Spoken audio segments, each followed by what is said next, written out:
country is going, and you got a bunch of white people that are very dissatisfied with the way this country is going. So I'm saying, I believe that we're going to be at a point where we're going to have to do something about rewriting the Constitution, because it hasn't worked for black people. It hasn't.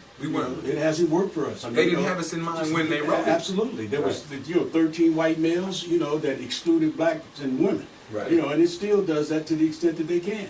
A point I raised in my commentary. If Hillary wins and she gets in, they can sandbag her just like they did Obama. Yeah. And they will do it. And they will. Trust me, they will do Already it. said that they Yeah. So I mean, so again, we're still buying into, it's overwhelming, it costs too much. Again, there's a higher power in the world. Yes, it There's is. a higher power on this planet. That's right. And so to me, if we think like that, if we continue to think, this and that, as opposed to, we need to do that. We should talk about that. Why not have another party? Just have a party for, just like the caller called in and said, I agree wholeheartedly. And that does not negate what I'm saying about having a third party. I think you're absolutely correct. You don't see Chinese and you don't see other ethnic groups going all out talking about let's vote or whatever. You don't even know how they vote. Right. A lot of them don't vote because they do what she said. They have an organization that has checks, and when they want to deal with them politicians, they go in there and say, look, this is what we want. That's right. So again, I'm saying open your mind. We got to, just don't get caught in the dogma of, this is the way it's always been, this is whatever it is. right. Come on. That's not what's happening. This is a new day. This is a new day. Trump inherited $1 million from his father, Yes. who was the known affiliate with the wise guys. He's filed bankruptcy 3-4 times. He ain't never paid no taxes. Wrote off $987 million. Wrote it off. Wrote it off. We'll get back at on the other side, but I got to tell you about that one. We just get started, brother. That's right. We just get started. It's heating up. We want to thank our Getting hot caller. in here. Thank our caller for her patience, and thank you so much for your call. The number to call is 1-877-932-9766. Thank you. TalkTiverRadio.com. We go where you go. Check us out on WCRS FM 98.3 Wednesday and Sunday evenings. Blogs and podcasts are available. Download TalkTiverRadio.com app to your cell or even your tablet. That's radio the way it should be heard. Stay right there. Up next, what are your thoughts about this election? Are you frustrated, anxious, or just downright pissed? Pick up the phone and call 1-877-932-9766 to voice your concerns on TalkTiverRadio.com.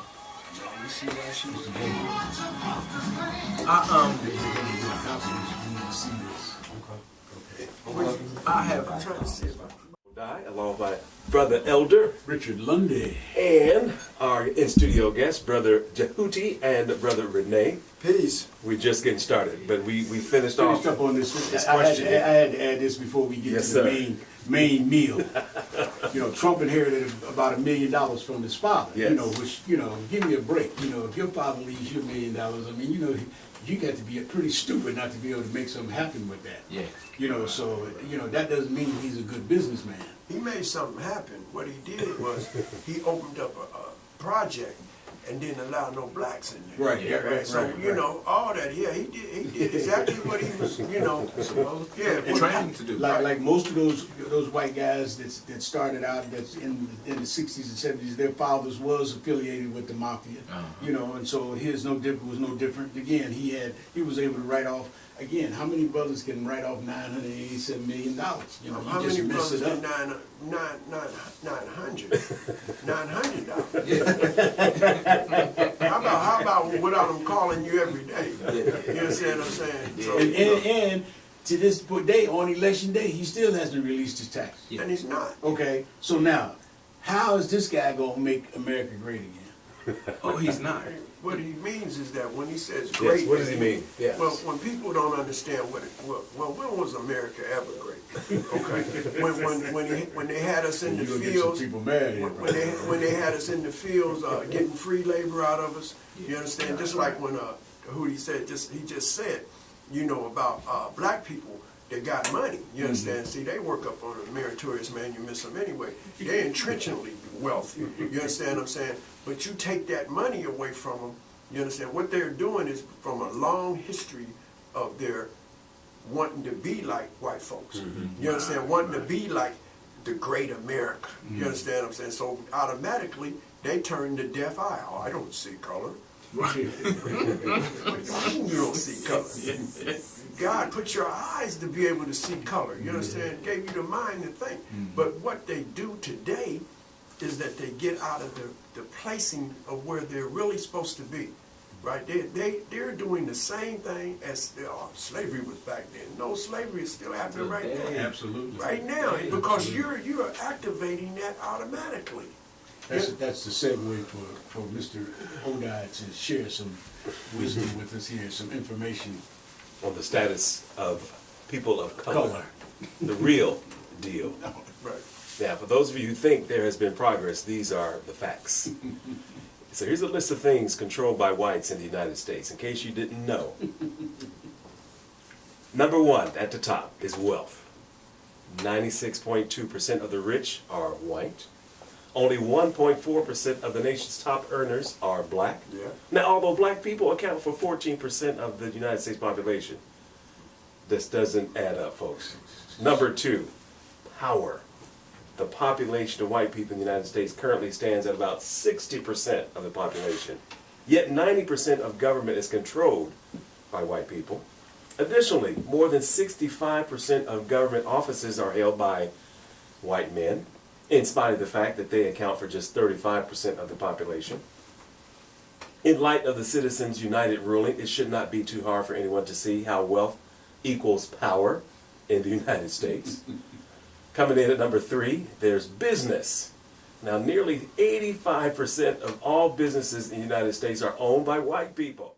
Who were supposed to be indentured servants. Different 14. That thing, was it 14 of them? No, it was 19 of them. Yeah, okay. Exactly, and they traded them off. And then they traded them off. Right. They got here and said, we're only going to work you for a couple of years. 5 years. And then they said, oops, you didn't read the spot in print. Right. But anyway, they've been doing this to us since before then, so yes. Nothing that Kamari just read to us is a surprise to any of us. But we have The thing is, though, is that we need to recognize our situation and make it better ourselves. Education, okay.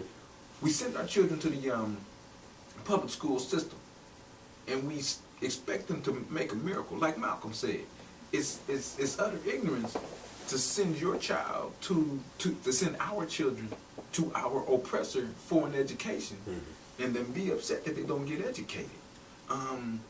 So what's wrong with the Saturday school?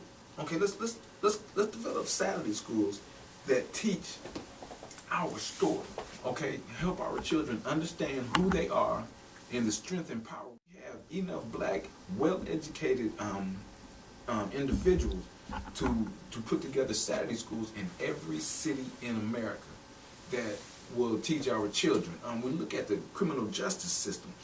We need to understand that we are the victims of the criminal justice system, but we're also feeding into it, okay? Because education, what education does is it teaches you options, okay? I don't have to rob that liquor store. I don't have to sell dope out here because I can get me a good job out here.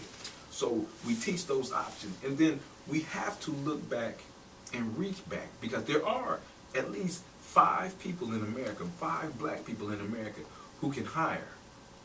So they need to be looking at hiring a brother and a sister in different situations. You know, they won't be able to hire blacks for every position, but we as a village, as a family, need to start thinking more in family terms. Because one thing that you mentioned in your information is just the fact that the white power structure hires their family, their friends. That's why the numbers are so high for their employment. So where we can, we still have to, you know.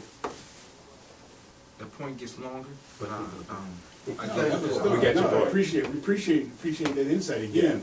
That's the whole objective this evening, and I think it's been great. I mean, I think that the exchange has been great. I think that the information has been great, and I'm sure the listening audience has been entertained. The thing that I really want to hit is that, you know, every time that we see this injustice or behaviors come up out of us that create us to go in to different institutions, whether it's hospitals, mental, prisons, whatever it is, it funds their economical It does. scare. Absolutely. He just read that off. So when we get back to